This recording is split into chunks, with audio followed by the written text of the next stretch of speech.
All right, we got all the mayors back in the room, and we got someone else too. So, Prime Minister, I just want to say thank you for taking the time to join us at a really critical time for our country. We always appreciate the time that you give this caucus and municipalities across this country, and so I'll turn it over to you to make some remarks.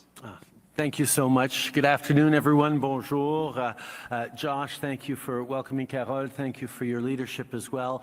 But all of you around the table, thank you for being here, particularly highlighting those who were just elected last year, Cynthia in Saskatoon, Chad in Regina, Andy in Halifax. Welcome to this.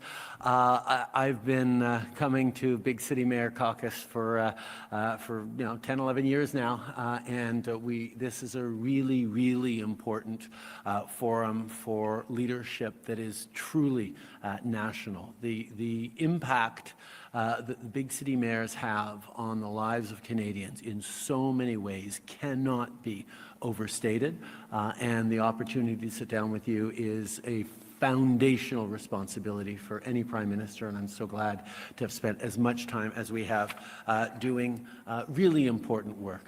Thank you for the critical work you do to deliver for Canadians day in and day out, everything from keeping our streets safe to providing services like transit everyone depends on, to turn housing units into homes and neighborhoods into communities.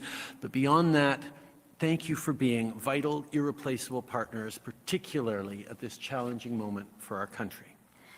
As I announced on Monday, we've reached an agreement with President Trump on border cooperation and security, an agreement that pauses tariffs for the next month, all while, thank you.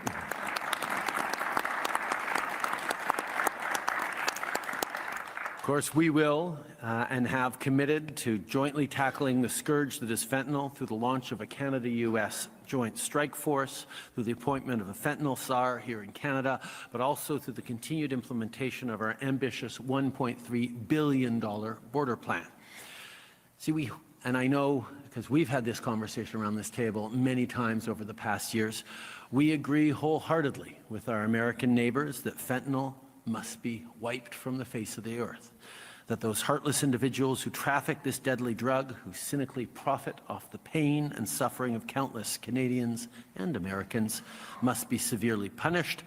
So this is positive, and it is progress. But at the same time, our work does not take proposed tariffs completely off the table. That's why over the coming month, Team Canada will be stepping up.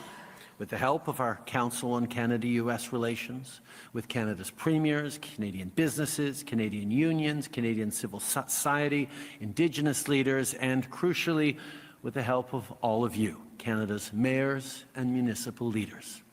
We will be engaging closely with the U.S. administration to underscore why tariffs hurt us all and explain that the better path forward for our two countries, the only path for the United States to usher in the new golden age that President Trump desires, is to partner with Canada, not to punish us. But we're doing more than just bracing ourselves. We're convening provincial and territorial leaders to do the vital work of breaking down the barriers that hamper interprovincial trade, trimming unnecessary red tape that is constraining our economic growth and holding Canada back from reaching its full potential. En même temps, il ne faut pas oublier que nos liens commerciaux avec le reste du monde sont essentiels pour donner plus d'opportunités de réussite aux Canadiens. Le commerce, ce sera toujours au cœur de notre économie. Même avec une population modeste, le Canada fournit énormément de ressources, de produits et de services qui sont recherchés partout autour du globe.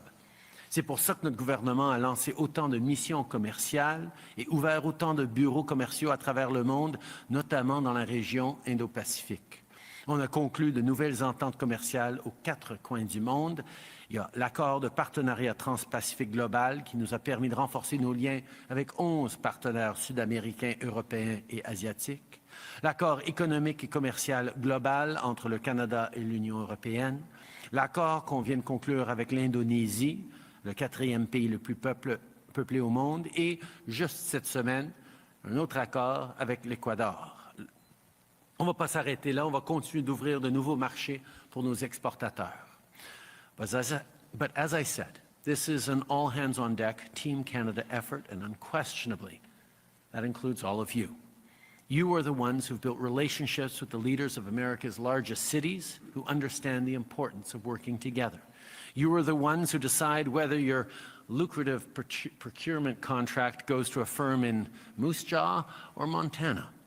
You are the ones who put local diplomacy in action, making it clear that Canada is a friend and an ally, and that tariffs would harm American cities first and foremost.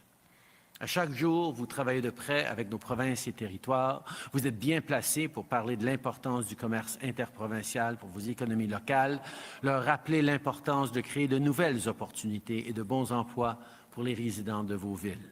And you are the ones closest to your communities. You know your local industries and your local business owners.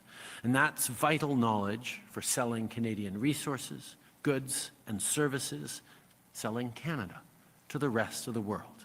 You are indispensable members of Team Canada. Over the last few weeks, I think we've all been blown away by how Canadians have responded to the proposed tariffs from the United States. Canadians have shown just how much we love this great country of ours. We've shown that when our backs are up against the wall, we will all stand together for Canada. We will choose Canada. Over the next few weeks, we will need to keep that spirit up because we're not out of the woods yet. Because we don't just want to get through this challenging moment, we want to emerge from it stronger than ever before. And that starts, of course, with all of you leading Canadian municipalities into a brighter future. Merci beaucoup, mes amis. Thank you all very much.